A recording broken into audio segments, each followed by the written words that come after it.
Phronesis Investor academy के इस brand new video में आप सभी का बहुत बहुत स्वागत है। पिछले कुछ समय से आप लोगों का क्वेरीज आ रहा था कि क्वांट म्यूचुअल फंड के जो इक्विटी स्कीम्स हैं उनका जो आउट परफॉर्मेंस हुआ करता था पास्ट में, दैट इज़ जो दूसरे फंड्स हैं सेम कैटेगरी में उनसे काफ़ी ज़्यादा रिटर्न जनरेट किया करते थे क्वांट के फंड्स, बट फिलहाल वैसा नहीं हो रहा है। दैट इज़ इनका जो परफॉर्मेंस था वो उतना ज़्यादा अच्छा नहीं रहा। इस वीडियो में मैं इसी क्वेश्चन को आंसर करने की कोशिश करूंगा और इसके लिए मैंने इस वीडियो को 3 पार्ट्स में डिवाइड किया है। फर्स्ट पार्ट में हम क्वांट के इक्विटी फंड्स का परफॉर्मेंस चेक करेंगे, जिससे कि क्लियरली पता चल जाएगा कि पहले के मुकाबले फ़िलहाल इन फंड्स का परफॉर्मेंस कैसा है। सेकेंड पार्ट में हम क्वांट के कुछ टॉप फंड्स का investment style, market cap allocation, sector allocation और स्टॉक पोर्टफोलियो चेक करेंगे। उससे रफली हमें ये पता चल पाएगा कि फ्यूचर में हम इन फंड से किस तरह का परफॉर्मेंस एक्सपेक्ट कर सकते हैं। और वीडियो के थर्ड और लास्ट पार्ट में हम जानने की कोशिश करेंगे कि क्यों शायद क्वांट के फंड्स पहले जैसा वेरी हाई रिटर्न्स फ्यूचर में जनरेट नहीं कर पाएंगे। अगर आप खुद का इन्वेस्टमेंट नॉलेज बढ़ाना चाहते हैं ताकि खुद से खुद का इन्वेस्टमेंट्स मैनेज कर सकें, तो आप हमारा educational YouTube channel Phronesis Investor Academy subscribe कर सकते हैं। सबसे पहले हम क्वांट के वैसे इक्विटी फंड्स का परफॉर्मेंस चेक करते हैं जिन्होंने एटलीस्ट 1 ईयर कंप्लीट कर लिया है, और साथ ही हम इन फंड्स का उनके रिस्पेक्टिव कैटेगरी के कुछ टॉप फंड्स के साथ भी कंपैरिजन करेंगे, जिससे क्लियरली पता चल जाएगा कि फिलहाल क्वांट के फंड्स का परफॉर्मेंस कैसा है। यहाँ पे आप क्वांट के उन सारे इक्विटी फंड्स का डिटेल्स चेक कर सकते हैं जिन्होंने एटलीस्ट 1 ईयर कंप्लीट कर लिया है। तो यहाँ पे सबसे पहले आप इनका 3 ईयर का रिटर्न्स चेक करें, वो बहुत इंपॉर्टेंट है। क्यों इंपॉर्टेंट है मैं बताता हूँ। 5 ईयर्स और 10 ईयर्स का रिटर्न बहुत ज़्यादा मैटर नहीं करता है, क्योंकि क्वांट अभी भी एक रिलेटिवली न्यू फंड हाउस है। सबसे पहले 3 ईयर का अगर आप रिटर्न्स देखेंगे तो quant large and mid cap का तो परफॉर्मेंस अच्छा नहीं है 3 ईयर्स में, लेकिन उसके नीचे अगर आप देखेंगे लाइक क्वांट एक्टिव फंड या फिर स्मॉल कैप फंड या फिर टैक्स प्लान या फिर फ्लेक्सी कैप फंड या इवन इंफ्रास्ट्रक्चर फंड, 3 ईयर्स में ह्यूज रिटर्न्स आया है।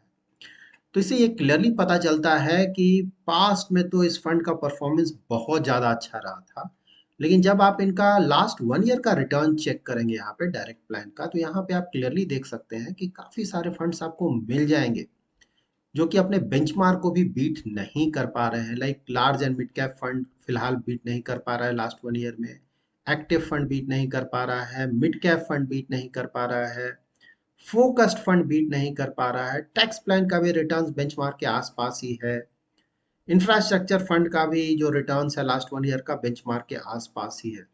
तो यहाँ पे ज्यादातर फंड्स का अगर आप परफॉर्मेंस देखें तो कोई बहुत ज्यादा अच्छा नहीं रहा है रीसेंट टाइम्स में ना। हम क्वांट म्यूचुअल फंड के टॉप 3 फंड्स, आपको पता है टॉप 3 फंड्स यहाँ पे हैं, quant active fund, quant small cap fund और क्वांट टैक्स प्लान।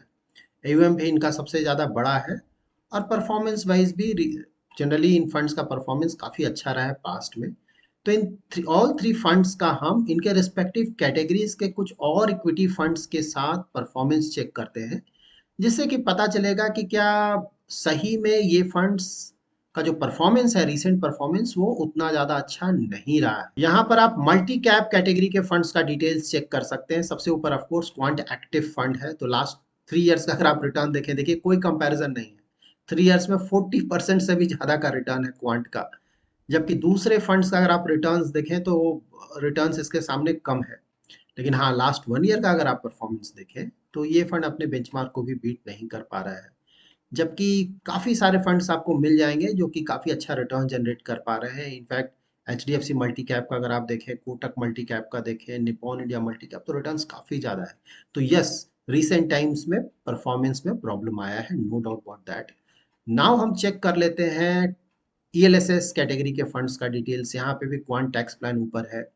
तो यहाँ पे अगेन 3 इयर्स अगर आप परफॉर्मेंस देखें तो इतना ज़्यादा रिटर्न्स ना 44.61% कहीं भी आपको नहीं दिखेगा। तो बहुत ज़्यादा आउट परफॉर्मेंस था इस फंड का पास्ट में। लेकिन लास्ट 1 ईयर में अगर आप परफॉर्मेंस देखें तो लास्ट 1 ईयर में बेंचमार्क के आसपास से रिटर्न जनरेट किया है। ऑफकोर्स बेंचमार्क को इस फंड ने बीट किया है, तो परफॉर्मेंस वाइज बुरा फंड नहीं है, लेकिन हाँ बेंचमार्क के आसपास से रिटर्न जनरेट किया है।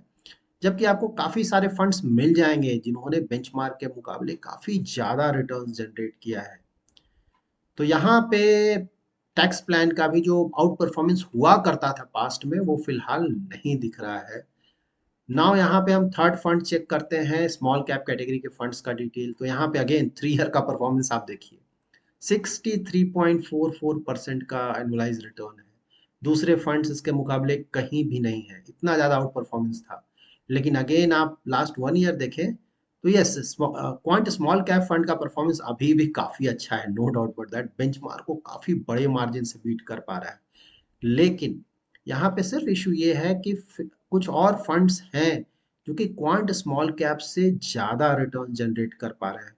लास्ट 2-3 ईयर्स में अगर आप पहले देखें ना, तो कोई फंड ऐसा नहीं हुआ हो था मार्केट में उस रिस्पेक्टिव कैटेगरी में जो कि क्वांट के फंड से ज़्यादा रिटर्न जनरेट कर पाए। लेकिन हाँ, फिलहाल वो देखने को नहीं मिल रहा है। ऑल्दो स्मॉल कैप का रिटर्न बहुत अच्छा है, लेकिन फिलहाल आपको कुछ और फंड्स मिल जाएंगे जो कि इस फंड से भी ज़्यादा रिटर्न जनरेट कर पा रहे हैं। यहाँ पे आप risk and return parameters check कर सकते हैं क्वांट के टॉप 3 फंड्स का। तो परफॉर्मेंस तो इनका ग्रेट रहा है, दस नो डाउट। आप अल्फा चेक करें, कितना ज़्यादा अल्फा है, ह्यूज 3 ईयर्स में। शार्प रेशियो आप चेक करें, ऑलमोस्ट 2 के आसपास है सबका, जो कि काफ़ी अच्छा रिस्क एडजस्टेड रिटर्न जनरेट किया इन फंड्स ने। बीटा भी ज़्यादा नहीं है, स्टैंडर्ड डिविएशन भी ज़्यादा नहीं है। तो 3 ईयर में तो परफॉर्मेंस बहुत ज़्यादा अच्छा रहा इन फंड्स का। 5 ईयर्स में भी देखें तो अल्फा अच्छा देखने को मिल रहा है। ऑफकोर्स शार्प रेशियो उतना ज़्यादा अच्छा नहीं है, और स्टैंडर्ड डिविएशन भी ज़्यादातर केसेस में थोड़ा ज़्यादा है। बट हाँ, ओवरऑल लास्ट 3 ईयर्स का अगर रिस्क एडजस्टेड रिटर्न देखा जाए इन फंड्स का, तो बहुत ज़्यादा अच्छा रहा है। यहाँ पे आप क्वांट के टॉप 3 फंड्स का expense ratio, exit load, portfolio price to earning, turnover, equity allocation और फंड मैनेजर डिटेल्स चेक कर सकते हैं।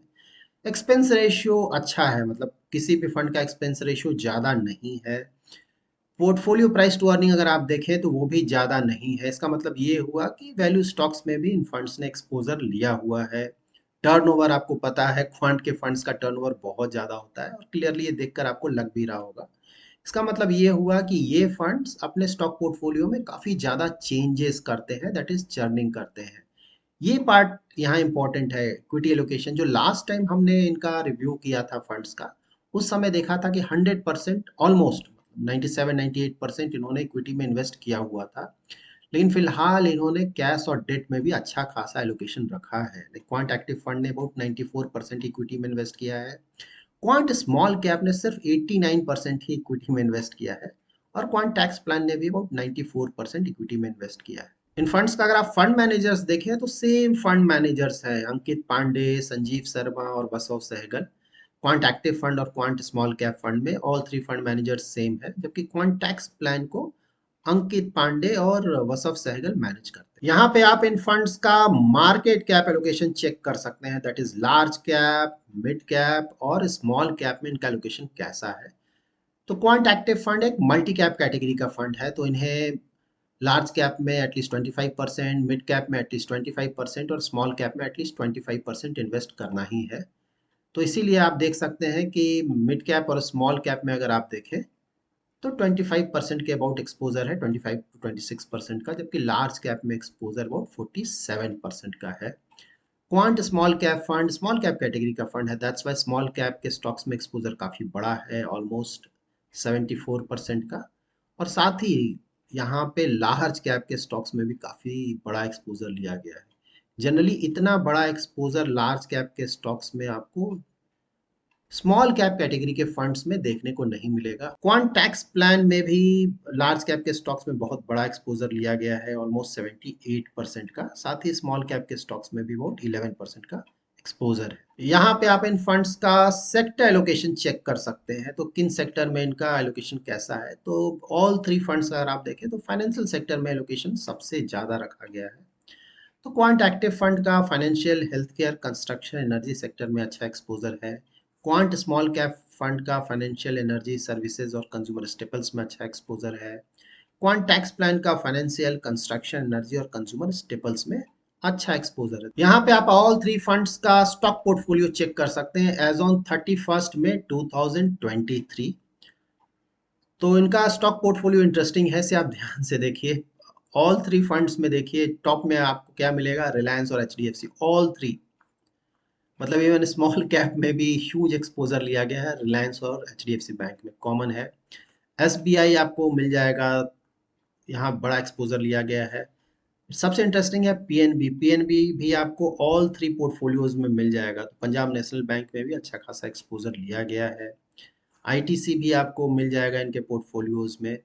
साथ ही आपको एलएनटी मिलेगा, एलएनटी के साथ साथ आपको आईआरबी इंफ्रा भी आपको मिल जाएगा सभी जगह। सो ऑल थ्री पोर्टफोलियोज में आपको आईआरबी इंफ्रा भी मिल रहा है। तो मोस्टली इनका जो पोर्टफोलियो है ज़्यादातर ओवरलैप काफ़ी ज़्यादा, इनफैक्ट ओवरलैप के बारे में हम नेक्स्ट स्लाइड में चेक भी करेंगे। सो पोर्टफोलियो देखिए, इनका पोर्टफोलियो ओवरऑल अच्छा पोर्टफोलियो है। लाइक स्टॉक्स अगर आप देखें, फिलहाल ऑफ कोर्स रिलायंस का परफॉर्मेंस ज़्यादा अच्छा नहीं है, 9% के ऑलमोस्ट डाउन, और 9% डाउन है लास्ट 1 ईयर अगर आप देखें। बट हाँ, फ्यूचर पोटेंशियल अगर आप देखें तो रिलायंस में लगता है कि परफॉर्मेंस अच्छा रहेगा गोइंग एड। एचडीएफसी का परफॉर्मेंस भी बुरा नहीं रहा है, अच्छा रहा है। लेकिन हाँ, मतलब आईसीआईसीआई बैंक से मुकाबला आप नहीं कर सकते, उनका परफॉर्मेंस थोड़ा ज़्यादा अच्छा रहा है। लेकिन एचडीएफसी बैंक भी अच्छा है गोइंग एड, इनसे भी हम अच्छा परफॉर्मेंस एक्सपेक्ट कर सकते हैं। सो ओवरऑल पोर्टफोलियो में जो टॉप स्टॉक्स हैं ठीक ठाक स्टॉक्स हैं। ऑफ कोर्स आईआरबी इंफ्रा अगर आप फंडामेंटल्स चेक करें तो आपको अच्छा नहीं लगेगा, लेकिन इनका ही परफॉर्मेंस अच्छा रहा है। पीएनबी का परफॉर्मेंस काफ़ी अच्छा रहा है परफॉर्मेंस वाइज। तो ओवरऑल पोर्टफोलियो ठीक ठाक है। बट देन क्वांट का पोर्टफोलियो, आपको पता है यहाँ पे चर्निंग बहुत ज़्यादा होता है। लाइक जो स्टॉक्स हैं उनको बहुत ज़्यादा बाय सेल करते हैं फंड मैनेजर्स। तो यहाँ पे ऑल्दो ये जो पोर्टफोलियो है उसमें काफ़ी सारे स्टॉक्स लास्ट टाइम में जो हमने पोर्टफोलियो रिव्यू किया था उसमें थे, लेकिन फिर चेंजेस इतना ज़्यादा होता है कि आप ऐसा नहीं सोच सकते हैं कि ओके ये इन्होंने रिलायंस लिया हुआ है तो रिलायंस को काफ़ी लॉन्ग टर्म तक होल्ड करेंगे तो अच्छा रिटर्न्स आएगा, क्योंकि बाय एंड होल्ड स्ट्रेटजी को ये फॉलो ही नहीं करते हैं मोस्टली। सो ओवरऑल ये जो भी पोर्टफोलियो है मोस्टली वो शॉर्ट टर्म के लिए ही होता है। तो मीडियम टू लॉन्ग टर्म के लिए ऑफ कोर्स हम कमेंट नहीं कर पाएंगे, क्योंकि ये मीडियम टू लॉन्ग टर्म के लिए ज़्यादातर स्टॉक्स को रखते ही नहीं अपने पोर्टफोलियो में, और शॉर्ट टर्म में परफॉर्मेंस पे कमेंट करना काफ़ी मुश्किल होगा। यहाँ पर आप इन फंड्स का पोर्टफोलियो ओवरलैप चेक कर सकते हैं, कितना ज़्यादा ओवरलैप है। लाइक क्वांट एक्टिव फंड और टैक्स प्लान का ओवरलैप है 62%, क्वांट एक्टिव फंड और स्मॉल कैप का ओवरलैप है 41%, और टैक्स प्लान और स्मॉल कैप का ओवरलैप है 35%। तो आइडियली अगर किसी को क्वांट के फंड्स में इन्वेस्ट करना भी है तो सिर्फ एक ही फंड उनके लिए सफिशियंट है, दो फंड्स में इन्वेस्ट करने की जरूरत नहीं है, क्योंकि ओवरलैप बहुत ज़्यादा है। यहाँ पर आप क्वांट के फंड्स का रिटर्न्स चेक कर सकते हैं एज ऑन 31 दिसंबर 2019। तो देख सकते हैं आप क्लियरली ना, परफॉर्मेंस बिल्कुल भी अच्छा नहीं था। मतलब सारे रेड है, रेड मतलब वो अपने बेंचमार्क को बीट नहीं कर पा रहे हैं। तो 2019 में परफॉर्मेंस अच्छा नहीं रहा है। फिर नेक्स्ट हम देखते हैं 2020, 1 अप्रैल 2020। यहाँ भी अगर आप देखें तो परफॉर्मेंस कोई अच्छा नहीं है। मतलब बेंचमार्क के मुकाबले यहाँ भी अगर आप देखें तो या तो उसके आसपास रिटर्न जनरेट कर रहे हैं या फिर उससे कम रिटर्न जनरेट कर रहे हैं। तो पास्ट में लाइक 4-5 ईयर्स पहले अगर आप देखें तो ऑफकोर्स इनका परफॉर्मेंस अच्छा नहीं रहा था क्वांट के फंड्स का, लेकिन वहां पे क्वांट के फंड्स को उसके लिए रिस्पॉन्सिबल नहीं ठहराया जाएगा। इसका रीजन ये है कि क्वांट ने स्कॉट्स म्यूचुअल फंड को 2018 में खरीदा था, उसके बाद इन्होंने मैनेज करना शुरू किया है। ऑफ कोर्स 1-2 साल आपको देना पड़ेगा ताकि ये अपने स्ट्रैटेजी को डिसाइड कर पाएँ और बेसिस दैट पोर्टफोलियो बना सकें। तो इसीलिए 2020 या उससे पहले परफॉर्मेंस बिल्कुल भी अच्छा नहीं था। बट हाँ, क्वांट के साथ जो टर्न राउंड आया वो था कोरोना पैंडेमिक के कारण, जो स्टॉक मार्केट में गिरावट आया। यहाँ पे आप क्लियरली देख सकते हैं 1 जून 2021 कोरोना पैंडेमिक के बाद जो स्टॉक मार्केट काफी तेजी से ऊपर गया था, उस समय आप इनका रिटर्न्स देखिए, 200% रिटर्न, 126%, 114% का रिटर्न। तो यहाँ पे फिनोमिनल परफॉर्मेंस रहा था। इनफैक्ट इसी तरह का परफॉर्मेंस देखकर काफी इन्वेस्टर्स ने इन फंड्स में अपना इन्वेस्टमेंट किया है। यहाँ पे देखिए क्लियरली पता चल जाएगा कि क्या हुआ है क्वांट फंड्स में रिसेंट टाइम्स में। लाइक ये है 31 दिसंबर 2019 के कुछ फंड्स का एयूएम, और ये है रिसेंट एयूएम। कितना बड़ा चेंज आया इनके एयूएम में। पहले एयूएम बिल्कुल भी नहीं था। तो जब भी किसी फंड का एयूएम इतना छोटा होता है ना, तो जनरली उनके पास नथिंग टू लूज है, तो उस समय रिस्क वो काफ़ी ज़्यादा लेना चाहेंगे ताकि रिटर्न आ सके, क्योंकि रिटर्न नहीं आएगा तो एनी हाउ कोई भी उनके फंड्स में इन्वेस्ट नहीं करेगा। तो क्वांट के साथ मोस्टली लगता है कि शायद ऐसा ही हुआ था, वहाँ पे रिस्क काफ़ी ज़्यादा लिया गया। तो वहाँ पे मेटल के स्टॉक्स में, मेटल सेक्टर के स्टॉक्स में, केमिकल सेक्टर के स्टॉक्स में काफ़ी बड़ा एक्सपोजर लिया गया। End of course corona pandemic के समय जब स्टॉक मार्केट ऊपर जाने लगा था तो आईटी और फार्मा के स्टॉक्स भी काफ़ी अच्छा परफॉर्मेंस दे रहे थे, तो वहाँ भी अच्छा खासा एक्सपोजर लिया गया। बट मोस्टली इनका मेटल और केमिकल सेक्टर के स्टॉक्स में काफ़ी बड़ा एक्सपोजर था, तो उसके कारण इनका जो आउट परफॉर्मेंस था वो काफ़ी ज़्यादा था as compare to other funds. जबकि दूसरे फंड्स ने मेटल्स और केमिकल सेक्टर के स्टॉक्स में उतना बड़ा एक्सपोजर नहीं लिया था, क्योंकि वो बहुत ज़्यादा रिस्की सेक्टर माना जाता है। तो यहाँ पे इन्होंने रिस्क लिया और रिस्क पेड ऑफ भी हुआ, उसके कारण इनका रिटर्न्स बहुत ज़्यादा आया और ये रिजल्ट्स आप देख रहे हैं, इनका ईओएम कितना ज़्यादा बढ़ गया है पहले के मुकाबले। तो यहाँ से जनरली ऐसा ही होता है, लाइक फंड जो भी एएमसीज हैं, शुरू में अगर ईओएम छोटा है तो नथिंग टू लूज मानकर काफ़ी ज़्यादा रिस्क लेंगे, रिटर्न्स अच्छा आएगा, ईओएम बढ़ेगा। लेकिन एक बार ईओएम ठीक ठाक हो गया, उसके बाद वो बहुत ज़्यादा रिस्क लेना नहीं चाहेंगे, क्योंकि अगर वहाँ से परफॉर्मेंस डाउन होता है तो उनका जो ओवरऑल ईओएम है वो भी बुरी तरह से हिट होगा। क्योंकि अभी क्वांट भी अभी नया फंड हाउस है, अभी रिसेंटली परफॉर्मेंस आया है, उस परफॉर्मेंस को देखकर तो इन्वेस्टर्स ने अपना इन्वेस्टमेंट स्टार्ट किया। अगर यहाँ से कोई बहुत ज़्यादा अंडर परफॉर्मेंस आएगा तो अगेन इनका जो रेपुटेशन है वो डाउन होगा, जिसके कारण इनके जो एयूएम साइज है वो शायद तेजी से नहीं बढ़ पाए। अभी हमने क्वांट के फंड्स का जो डिटेल्स चेक किया है उसे क्वाइट क्लियर है कि पास्ट में तो इन फंड्स का परफॉर्मेंस बहुत ज़्यादा अच्छा था, काफ़ी अच्छा रिस्क एडजस्टेड रिटर्न इन फंड्स ने जनरेट किया था। लेकिन हाँ, साथ ही रीसेंट टाइम्स में अगर आप परफॉर्मेंस देखें तो पहले वाली बात नहीं रही है, परफॉर्मेंस उतना ज़्यादा अच्छा नहीं रहा है। लेकिन क्या ये हमारे लिए कंसर्न है? तो मोस्टली मैं नहीं बोलूँगा कि ये कोई मेजर कंसर्न है, क्योंकि मैंने हमेशा आपको बताया है ना कि कोई भी फंड हाउस कितना भी अच्छा क्यों ना रहे, ईयर ऑन ईयर अच्छा परफॉर्मेंस नहीं आ सकता है, कभी ना कभी उसका परफॉर्मेंस हिट होगा ही।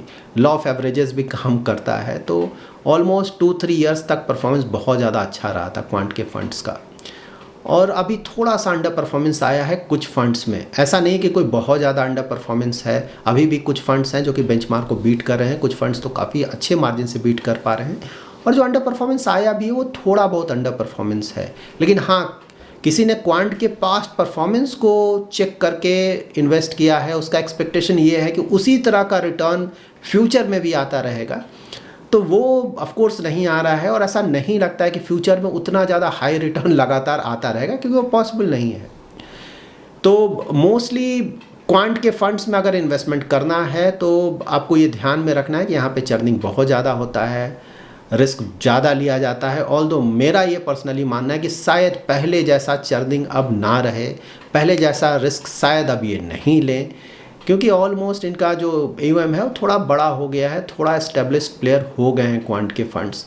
तो यहाँ पे शायद ये थोड़ा कम रिस्क लेना चाहेंगे, चर्निंग थोड़ा कम करना चाहेंगे, और परफॉर्मेंस ठीक ठाक एटलीस्ट रखेंगे। क्योंकि यहाँ से अंडर परफॉर्मेंस अगर आता है, ज़्यादा अंडर परफॉर्मेंस आता है, तो फिर जो ओवरऑल इनका इवन ग्रोथ देखने को मिल रहा है ना, ह्यूज ग्रोथ, वो भी बुरी तरह से हिट होगा। क्वांट के फंड्स में मैंने हमेशा ये मेंटेन किया है कि रिलेटिवली ज़्यादा रिस्की फंड्स हैं, क्योंकि चर्निंग बहुत ज़्यादा है, मार्केट्स पे आप कॉल बहुत ज़्यादा ले रहे हैं, तो कॉल जितना ज़्यादा लेंगे ना, गलती होने के चांसेस उतना बढ़ेंगे। ऑफकोर्स जब कॉल सही जाएगा तब तो रिटर्न्स बहुत ज़्यादा अच्छा आएगा, लेकिन अगर कॉल्स गलत जाता है तो आपका रिटर्न्स भी हिट होगा। इनफैक्ट अगर आपने देखा होगा अदानी के स्टॉक्स के साथ यही हुआ था, इन्होंने अदानी के स्टॉक्स में काफ़ी अच्छा खासा एक्सपोजर लिया था, वहाँ पे जब अदानी के स्टॉक्स बुरी तरह से हिट हुए तो इनका परफॉर्मेंस भी हिट हुआ था। तो अगर कोई इस तरह के फंड्स में इन्वेस्ट करना चाहता है तो ऑफकोर्स सबसे पहले आपको समझना होगा कि यहाँ पे रिस्क थोड़ा ज़्यादा है, क्योंकि चर्निंग काफ़ी ज़्यादा है, इनका जो इन्वेस्टमेंट स्टाइल है वो थोड़ा अलग है as compare to other funds. But हाँ, ऐसा नहीं कि इन्वेस्टमेंट नहीं किया जा सकता है, कोई अगर इन चीज़ों से कंफर्टेबल है तो थोड़ा एक्सपोजर ऑफ कोर्स लिया जा सकता है, क्योंकि इनका इन्वेस्टमेंट स्टाइल थोड़ा अलग है। तो एटलीस्ट डाइवर्सिफिकेशन के लिए तो थोड़ा एक्सपोजर अगर कोई चाहे तो ले सकता है। यहाँ पे हमें सिर्फ ये ध्यान में रखना है कि कोई भी फंड हाउस कितना भी अच्छा क्यों ना हो, कोई भी फंड कितना भी अच्छा क्यों ना हो, हमारा एक्सपोजर बहुत ज़्यादा नहीं होना चाहिए। अगर आप एक्सपोजर ठीक ठाक रखें, वेल डाइवर्सिफाइड रखें, तो इन फंड्स में भी एक्सपोजर लेने में कोई प्रॉब्लम नहीं है। So that's it in this video. Important disclaimer, ये वीडियो सिर्फ एजुकेशनल पर्पस के लिए है, किसी भी तरह का एडवाइस या रिकमेंडेशन नहीं दिया गया है। अगर आप किसी भी फंड को खरीदना चाहते हैं या बेचना चाहते हैं, या फिर आप जो कुछ भी करना चाहते हैं, खुद का रिसर्च जरूर करें या फिर अपने इन्वेस्टमेंट एडवाइजर से कंसल्ट करें। Thanks lot for watching.